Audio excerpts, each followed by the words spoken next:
Learning मंत्रा के online platform पर आप लोगों का हार्दिक स्वागत है। आज हम लोग अपने इस क्लास में बात करेंगे संसद के अंतर्गत संयुक्त बैठक का आयोजन। संयुक्त बैठक का आयोजन कहाँ पर, किस विषय पर होता है, इसकी कार्य पद्धति क्या है, ये कब और कैसे होता है, आज का क्लास इसी बात पर आधारित है। और यह क्लास आपके किसी भी एग्ज़ाम के लिए, चाहे किसी भी परीक्षा की आप तैयारी कर रहे हैं, महत्वपूर्ण है। तो आइए हम लोग बात करें कि संसद में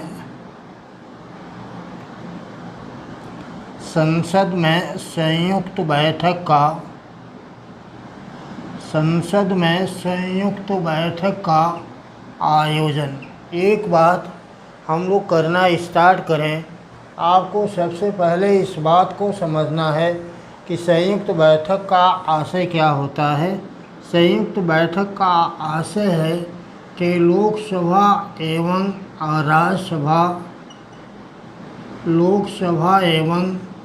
राज्यसभा के सभी सदस्य का एक साथ बैठक होना। इसलिए यह बैठक संसद के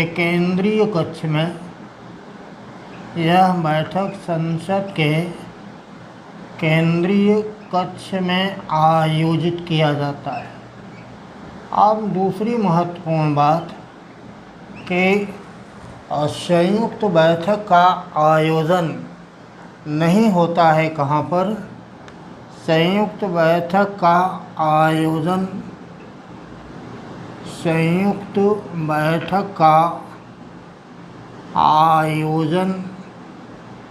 केंद्र की विधायिका में होता है,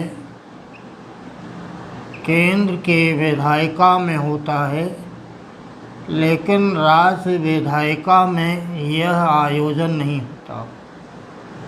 इसका संयुक्त बैठक का आयोजन नहीं हो सकता है कहाँ पर, राज्य विधायिका में। अगर राज्य की विधायिका या राज्य विधानमंडल किसी भी विधेयक पर एक दूसरे से सहमत हैं, विधानसभा और विधान परिषद, तब संयुक्त बैठक का आयोजन राज्य की विधायिका में कभी नहीं होगा। बल्कि यह कहना उपयुक्त है कि राज्य विधानसभा के द्वारा, जो कि निम्न सदन है, पारित किया गया कोई साधारण विधेयक पर विधान परिषद अधिक से अधिक 3 माह तक उसको विलंबित कर सकती है। और अगर देखा जाए तो कुल विलंब की अवधि मैक्सिमम 4 माह हो सकती है, क्योंकि विलंब प्रथम बार में 3 माह और दूसरी बार में भेजने पर 1 माह का होता है। और दूसरी बार भेजने पर 1 माह के भीतर यदि विधान परिषद के द्वारा इस विधेयक को पारित नहीं कर दिया जाता, तब यह दोनों सदनों के द्वारा पारित मान लिया जाता है। देखिए, आपको एक बात मालूम होगा कि सरकार का महत्वपूर्ण अंग विधायिका का काम है कानून का निर्माण करना और संविधान में संशोधन करना। कानून का निर्माण करने के लिए साधारण विधेयक को लाया जाता है, संविधान संशोधन विधेयक भी लाया जाता है, धन विधेयक भी लाया जाता है और वित्त विधेयक भी लाया जाता है। लेकिन एक बात सबसे पहले आपको यहाँ पर जान लेना है कि संयुक्त बैठक का आयोजन केंद्र की विधायिका अर्थात संसद में भी नहीं हो सकता है। किस विधेयक पर इसका आयोजन नहीं होगा? धन विधेयक पर। और इसका आयोजन कभी भी नहीं होगा संविधान संशोधन विधेयक पर। क्यों? क्योंकि धन विधेयक पर लोकसभा का एकाधिकार है। यदि लोकसभा के द्वारा पारित किया गया कोई भी धन विधेयक राज्यसभा के पास भेजा जाता है और राज्यसभा ने उसे यदि 14 दिन के भीतर पारित नहीं कर दिया, तो वह धन विधेयक दोनों ही सदनों के द्वारा पारित मान लिया जाता है। दूसरा, संविधान संशोधन विधेयक वह विधेयक है जिस पर लोकसभा और राज्यसभा को एक समान अधिकार दिया गया। यदि लोकसभा के द्वारा पारित हो और राज्यसभा उससे असहमत हो, या राज्यसभा के द्वारा प्रस्तावित और पारित हो और लोकसभा उससे असहमत हो, तो वह संविधान संशोधन विधेयक गिर जाता है। इसलिए इन दोनों विषयों पर, धन विधेयक और संविधान संशोधन विधेयक पर संयुक्त बैठक का आयोजन नहीं हो सकता। तो इतनी बातों को जानने के बाद आपको यहाँ पर यह समझना है कि आखिर संयुक्त बैठक का आयोजन तब किस विषय पर होता है। संयुक्त बैठक का आयोजन होता है संसद के अंतर्गत केवल साधारण विधेयक पर। साधारण विधेयक या सामान्य विधेयक के ऊपर, साधारण या सामान्य विधेयक पर संयुक्त बैठक का आयोजन किया जाता है। संयुक्त बैठक का उल्लेख भारतीय संविधान के आर्टिकल 108 में किया गया, अनुच्छेद 108 में किया गया है। अब यहाँ पर सवाल है कि साधारण विधेयक पर संयुक्त बैठक का आयोजन, संयुक्त बैठक का आयोजन कब किया जाता है, कब किया जाएगा, इसकी कौन कौन सी परिस्थिति है। पहला, तब इसका आयोजन होगा जबकि एक सदन चाहे वह लोकसभा हो या राज्यसभा हो, उसके द्वारा पारित किया गया हो और दूसरे सदन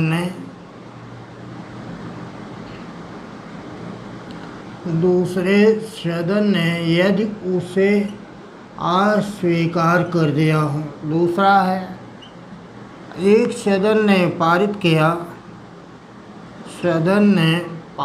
किया और दूसरे सदन ने उसे में संशोधन प्रस्तावित कर दिया, या बगैर कुछ किए हुए। तीसरा है, या बगैर कुछ किए हुए दूसरे सदन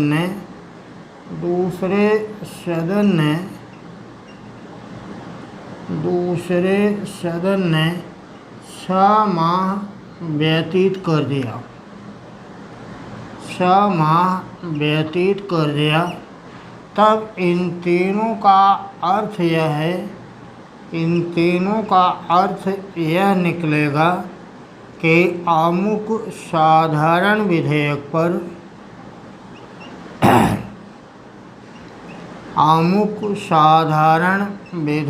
पर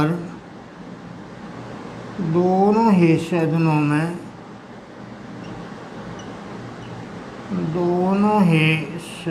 में गतिरोध उत्पन्न हो गया है,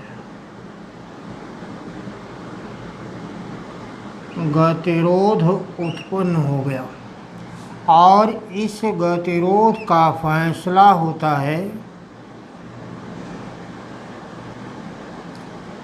संयुक्त बैठक के द्वारा। और संयुक्त बैठक को बुलाने का अधिकार है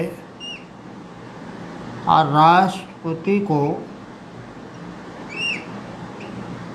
जबकि संयुक्त बैठक की अध्यक्षता करता है लोकसभा का स्पीकर।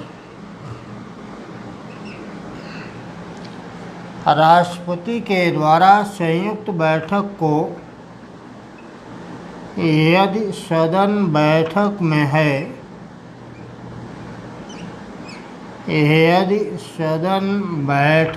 है, तब संदेश के द्वारा,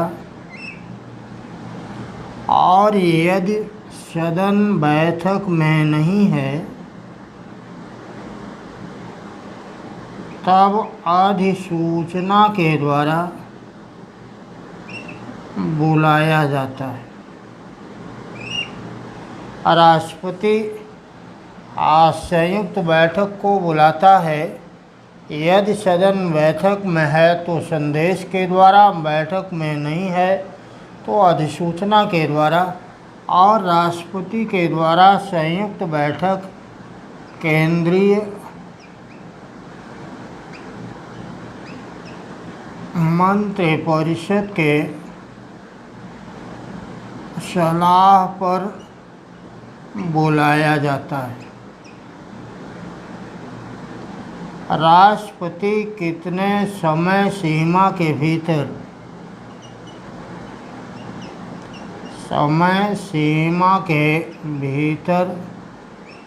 संयुक्त बैठक को बुला सकता है? 1 वर्ष के भीतर।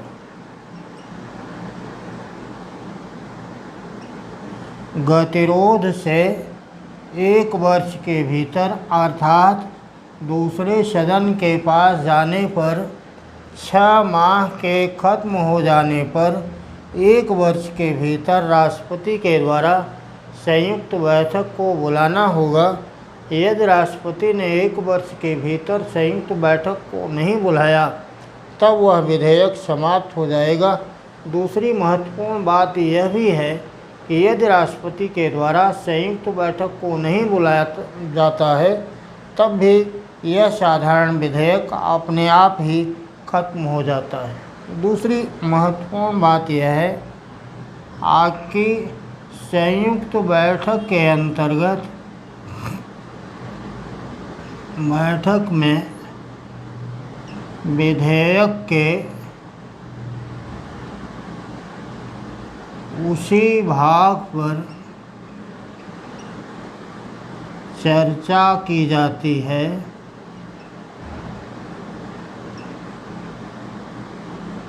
जिस पर दोनों सदनों में गतिरोध है, न कि संपूर्ण विधेयक पर।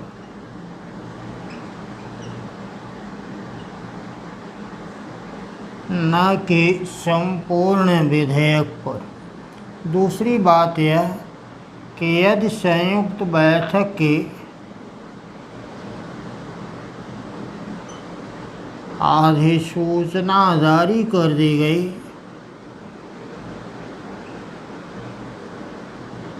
और लोकसभा को भंग कर दिया गया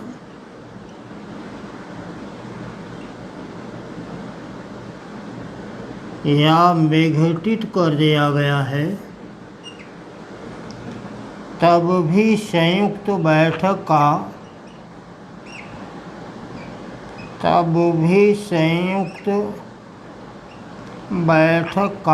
आयोजन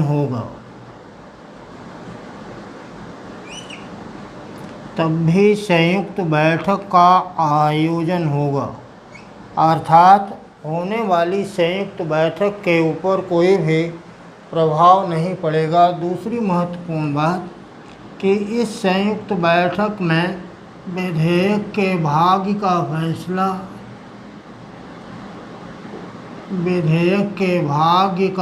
फैसला बहुमत के द्वारा किया जाएगा। बहुमत के द्वारा होगा। और जैसा कि आपको मालूम है कि लोकसभा की सदस्य संख्या राज्यसभा के सदस्य संख्या के 2 गुने से भी अधिक है, इसलिए बहुमत की प्रक्रिया में लोकसभा की स्वाभाविक जीत हो जाती है। इसलिए एक बात यहाँ पर कहना उचित है कि साधारण विधेयक के संदर्भ में राज्यसभा का अधिकार केवल इतना ही है कि वह उस विधेयक को पारित करने में 6 माह का विलम्ब करा सके। इससे अधिक कोई खास अधिकार राज्यसभा को प्रदान नहीं किया गया। अब यहाँ पर आपको एक अन्य बात समझना है।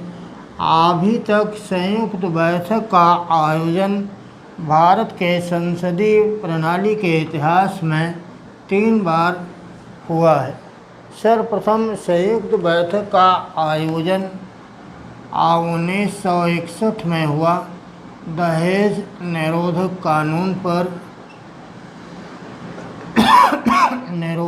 कानून के ऊपर 1978 में हुआ।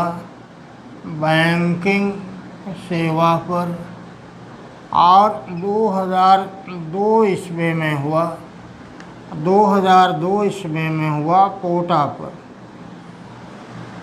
श्री अटल बिहारी वाजपेयी एक ऐसे व्यक्ति हैं जिन्होंने तीनों ही संयुक्त बैठक में भाग लिया। पहली बार जब संयुक्त बैठक का आयोजन हुआ तब वे जनसंघ के सांसद थे और दूसरी बार वे भारत के विदेश मंत्री थे और तीसरी बार जब इसका कोटा पर संयुक्त बैठक का आयोजन हुआ तब वे भारत के प्रधानमंत्री थे।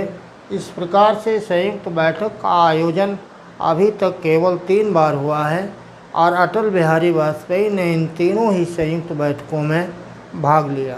तो हमारी यह जानकारी संयुक्त बैठक के ऊपर आपको कैसी लगी, कमेंट बॉक्स में लिख करके आप हमें बताएं। आज का यह क्लास यहीं तक है। अगले क्लास में फिर मिलते हैं। तब तक के लिए धन्यवाद। जय हिंद।